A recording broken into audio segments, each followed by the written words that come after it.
ইসলামে কুরবানির মূল উদ্দেশ্য কি? আল্লাহ সন্তুষ্টি, তাকওয়া আর আত্মত্যাগ।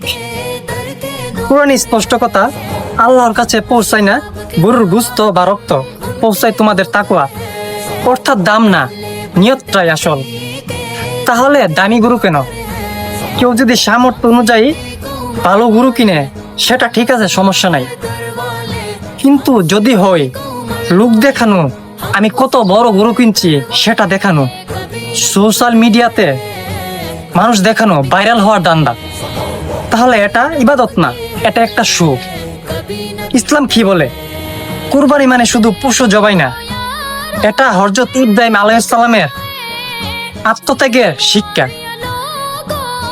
পরিবারের মাঝে মাংস ভাগ করা ইবাদত, মানবতা, কুরবানি।